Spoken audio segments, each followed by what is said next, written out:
बिस्मिल्लाहिर्रहमानिर्रहीम। अस्सलामुअलैकुम दोस्तों, मैं हूं डॉक्टर कमाल और आप देख रहे हैं मेरा यूट्यूब चैनल कमालात होम्योपैथी। दोस्तों, इस चैनल में मैं आपके साथ शेयर करता हूं इंतहाई मौसर, कामयाब और कारआमद होम्योपैथिक फार्मूले कॉम्बिनेशंस जो मेरी 34 साल प्रैक्टिस का निचोड़ हैं। दोस्तों, आज जिस मर्ज़ के बारे में मैं आपसे बात करूंगा, जिसकी मैं आपको अलामात बताऊंगा, वजूहात बताऊंगा क्यों होती हैं और उसका रिस्क फैक्टर बताऊंगा। रिस्क फैक्टर का मतलब ये है कि उस बीमारी के नतीजे में और कौन कौन सी बीमारियां पैदा होती हैं, ये मैं आपको बताऊंगा। वो बीमारी है कब्ज़, कॉन्स्टिपेशन। कॉन्स्टिपेशन क्यों होता है, कॉन्स्टिपेशन के अलामात क्या हैं और कॉन्स्टिपेशन के रिस्क फैक्टर क्या हैं। तो चलिए दोस्तों, शुरू करते हैं। कब्ज़ किसको कहते हैं? कब्ज़ का मतलब ये होता है कि आप जो खाना खाते हैं उसके बाद जो आप इजाबत करते हैं वो अगर नॉर्मल हो रही है, रोज़ हो रही है और बग़ैर किसी ज़ोर लगाए हो रही है तो वो नॉर्मल है। लेकिन अगर आपको हफ्ते में 3 दफ़ा से कम इजाबत होती है, 3 दफ़ा से कम स्टूल पास होता है, तो इसका मतलब ये है कि ये कब्ज़ है। या आपको इजाबत के लिए बहुत ज़ोर लगाना पड़ता है तो ये कब्ज़ है। उसके अलावा अगर आपका पॉटी सख्त होती है, हार्ड है और लार्ज है आपका स्टूल, तो ये कब्ज़ है। अगर आपको बहुत सख्त फुजला होता है और मुश्किल से होता है तो कब्ज़ है। लेकिन अगर नरम है और वो भी आपको ज़ोर लगाना पड़ता है तो ये भी कब्ज़ की अलामत है। इसके अलावा अगर आपको अर्ज ही नहीं होती है, ख्वाहिश ही नहीं होती है, नॉर्मल बैठे हुए इजाबत की कोई ख्वाहिश ही नहीं हो रही है, तो ये भी कब्ज़ ही है। अब आते हैं इसकी अलामात हमने बता दी कि कब्ज़ क्या होता है। अब हम बताते हैं कि इसकी वजूहात क्या होती हैं, कॉजेज़ क्या होते हैं। सबसे पहली वजह तो ये होती है कि आप ग़िज़ा में फ़ाइबर ना लें, यानी जिसमें रेशेदार ग़िज़ाएँ होती हैं, जैसे सब्ज़ियाँ होती हैं और आटा जिसमें छिलके वाला आटा होता है वो इस्तेमाल नहीं करते हैं। और जो भी फाइबर वाली ग़िज़ाएँ अगर आप इस्तेमाल नहीं करते हैं और आप इस्तेमाल करते हैं मैदे वाली ग़िज़ाएँ, जैसे बेकरी आइटम्स हो गए, समोसे हो गए, ये चीज़ें ऐसी हैं जिसके नतीजे में कब्ज़ पैदा होता है। तली हुई चीज़ें अगर आप इस्तेमाल करते हैं तो कब्ज़ पैदा होता है। और दूसरी चीज़ ये होती है कि अगर आप पानी कम पीते हैं, पानी अगर कम पीते हैं तो ये कब्ज़ की वजूहात में से सबसे अहम वजह पानी का कम पीना है। क्योंकि अगर आपके जिस्म में पानी की कमी होती है तो अज़ाए रईस यानी दिल, दिमाग, फेफड़े, जिगर वगैरह को पानी की सप्लाई देने के लिए जिस्म आंतों में से पानी को सक कर लेता है और जहाँ ज़रूरत है, अहम जगह, वहाँ पर दे देता है। नतीजे में बड़ी आंत में खुश्की हो जाती है और फुजले के अंदर पानी नहीं रहता है, वो हार्ड हो जाता है। जब हार्ड हो जाता है तो फिर आपको ज़ोर लगाना पड़ता है और ये कब्ज़ की अलामत है। उसके अलावा बाज़ बीमारियां होती हैं जिसके नतीजे में कब्ज़ पैदा हो जाता है।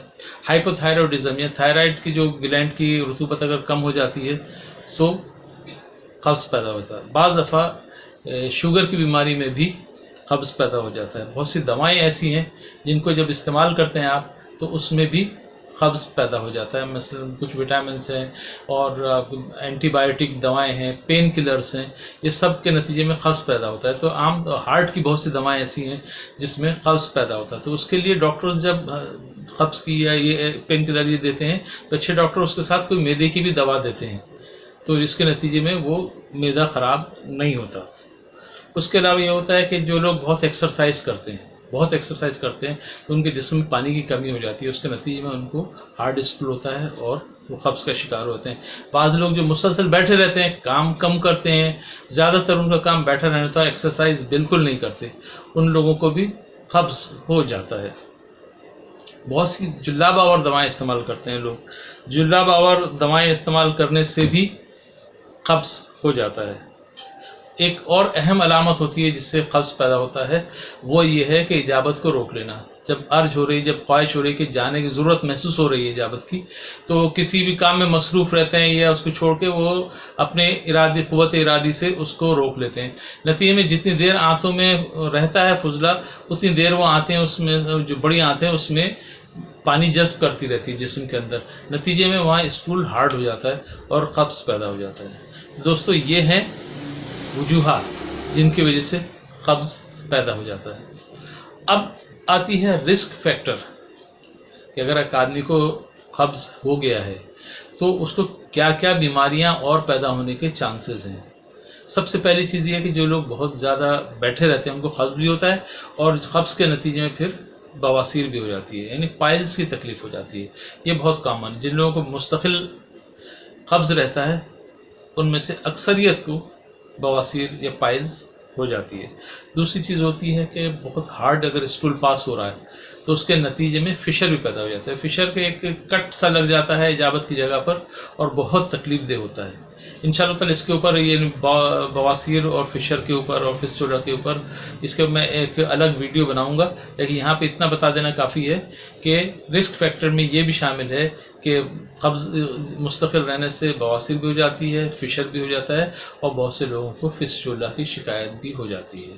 उसके अलावा जो जवान लोग होते हैं उनको जब ज़्यादा ज़ोर लगाना पड़ता है तो उनमें जरियान का मर्ज़ हो जाता है, जिसमें मनी जो है वो पेशाब के ख़तरों की शक्ल में ख़तरा वो निकलने लग जाती है।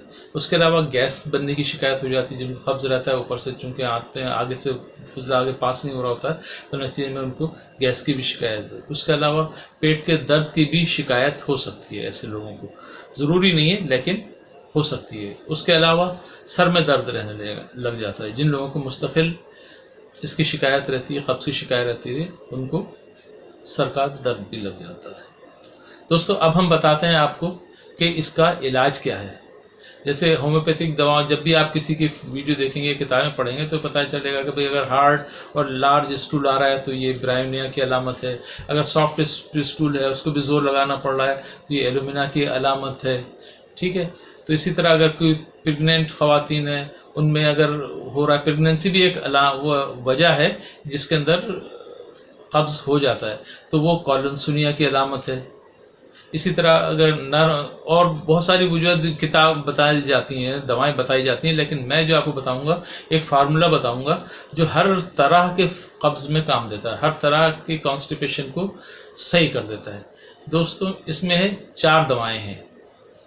पहली दवा है ब्रायोनिया।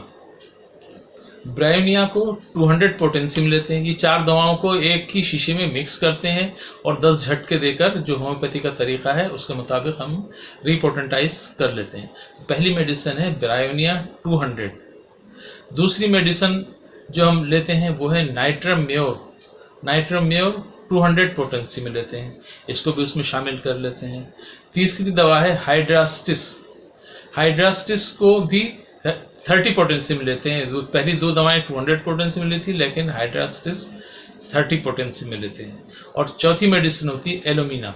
एलुमिना को भी 30 पोटेंसी में ले लेते हैं।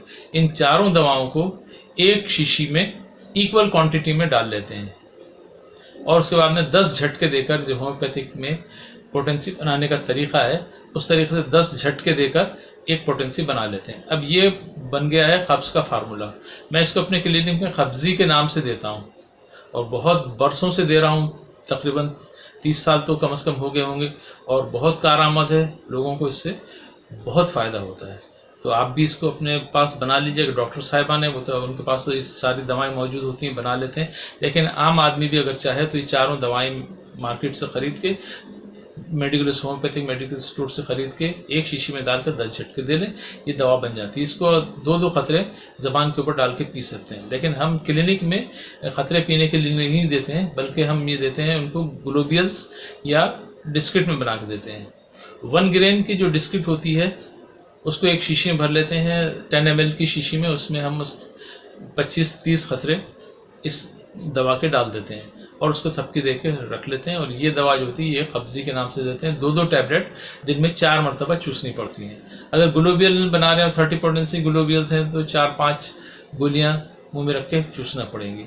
इसको तकरीबन अगर दरमियाने दर्जे का नॉर्मली कम अरसे का है ये कब्ज़, तो एक शीशी जो 20 दिन की होगी, 20 दिन अगर दवा इस्तेमाल कर लें, 1 महीना इस्तेमाल कर लें तो कब्ज़ मुस्तकिल सही हो जाता है। लेकिन अगर पुराना कब्ज़ है और काफ़ी अरसे से है तो फिर इसको आपको काफ़ी दिन तक इस्तेमाल करना पड़ेगा। 2 या 3 महीने तक आपको इस दवा को इस्तेमाल करना पड़ेगा, लेकिन इससे इंशाअल्लाह ताला कब्ज़ मुकम्मल तौर पे सही हो जाएगा। तो दोस्तों ये था आज का वीडियो। अगर आपको वीडियो पसंद आया है तो इसको लाइक कर लीजिए, शेयर कर लीजिए। और दोस्तों अगर आप मेरे चैनल पर नए हैं और पहली मरतबा मेरा वीडियो देख रहे हैं तो इस चैनल को सब्सक्राइब कर लें और बेल आइकन को दबा दें, ताकि जो नई आने वाली वीडियोस हैं जो मैं बॉस ईयर फिशर वगैरह के ऊपर बना रहा हूँ और जो दूसरी बना रहा हूँ वीडियो, उसकी नोटिफिकेशन आपको मिलती रहेगी। अपना ख्याल रखिए। अल्लाह ताला आप सबको सेहत, तंदुरुस्ती और दराजी उम्र अता फरमाए। हादसात, आफात, बलायात, मूज़ी अमराज से महफूज रखे। दुनिया आखिरत की खुशियाँ नसीब फरमाए। दुनिया और आखिरत की परेशानियों से महफूज रखे। आमीन या रब्बिल आलमीन।